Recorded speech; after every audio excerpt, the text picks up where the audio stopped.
আওয়ামী লীগের কেন্দ্রীয় শিল্প ও বাণিজ্য বিষয়ক উপকমিটির এক সদস্য। শুধু জলপথে ও স্থলপথেই নয়, আকাশপথেও চোরা কারবারির মূল হোতা তিনি। এছাড়াও প্রলোভন দেখিয়ে অন্যের স্ত্রীকে ভাগিয়ে নেওয়া, নারী কেলেঙ্কারি সহ করেছেন নানা অপরাধ। বলছি জুয়েলারি প্রতিষ্ঠান ডায়মন্ড ওয়ার্ল্ডের ব্যবস্থাপনা পরিচালক দিলীপ কুমার আগারওয়ালের কথা, যিনি স্বর্ণ ও হীরা চোরাচালান, রাজস্ব ফাঁকি, বিদেশে অর্থ পাচার সহ বিভিন্ন অবৈধ উপায়ে নামে বেনামে করেছেন হাজার কোটি টাকার সম্পদ। অনেকেই তাকে বলেন আন্ডারওয়ার্ল্ডের মাফিয়া জগতের হোয়াইট কালার ক্রিমিনাল।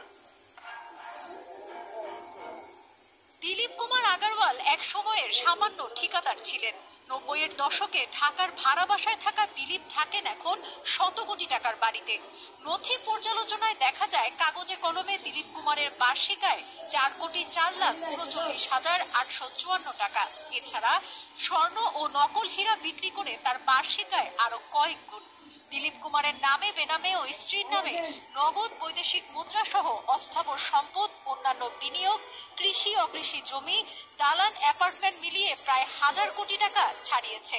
পাচার করা টাকায় ভারত ও অস্ট্রেলিয়ায় খুলেছেন একাধিক জুয়েলারি শোরুম। শুধু চোরা কারবারি আর অবৈধ সম্পত্তি করেননি, ছিলেন নারী কেলেঙ্কারির সাথে সম্পৃক্ত। প্রলোভন দেখিয়ে অন্যের স্ত্রীকে কবজা করেছিল দিলীপ। নাম প্রকাশে অনিচ্ছুক ওই নারীর সাবেক স্বামী কালের কণ্ঠকে জানান, ২০০৭ সাল থেকে প্রেম, অতঃপর ২০১৭ সালে বিয়ে করেছিলেন তার সাবেক স্ত্রীকে, যিনি ২০১৯-এ দিলীপের ডায়মন্ড ওয়ার্ল্ডের এক ব্রাঞ্চে চাকুরি শুরু করেন। ওই সময়ে দিলীপ ওই নারীকে নানা কৌশলে প্রলোভন দেখিয়ে, এমনকি স্ট্যাম্প পেপারে স্বাক্ষর করে ভগবানের দিব্যি দিয়ে নিশ্চয়তাও দিয়েছিল যে যদি সেই নারী তার স্বামীকে ছেড়ে আসতে পারে তাহলে সারা জীবন পাশে থাকবে, গাড়ি বাড়ি যা চায় সবই পাবে। এ ব্যাপারে দিলীপের সাথে ভুক্তভোগী কথা বলতে গেলে বারবার ভগবানের দিব্যি দিয়ে অস্বীকার করেন যে স্ট্যাম্প পেপারের স্বাক্ষর তার নয়, তার নিজ ঘরেও বউ বাচ্চা রয়েছে। কিন্তু এই দিলীপই পরবর্তীতে ওই নারীকে তুলে নিয়ে যায় এবং একই সাথে ওই নারীর পরিবার, পৈতৃক ভিটার এলাকার আশেপাশের লোককে টাকা দিয়ে কিনে নেন। এমনকি ওই নারীর আত্মীয় স্বজনদের নামি দামি প্রতিষ্ঠানে চাকরির ব্যবস্থা করে দেন।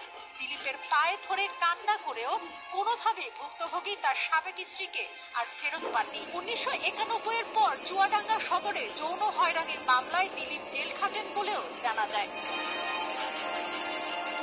অভিযোগ রয়েছে গ্রাহকদের মোজানায় কিংবা জারকন পাথরকে আসল হীরার গ্যারান্টি দিয়ে প্রতারণা করছে দিলীপ আগারওয়ালের ডায়মন্ড ওয়ার্ল্ড।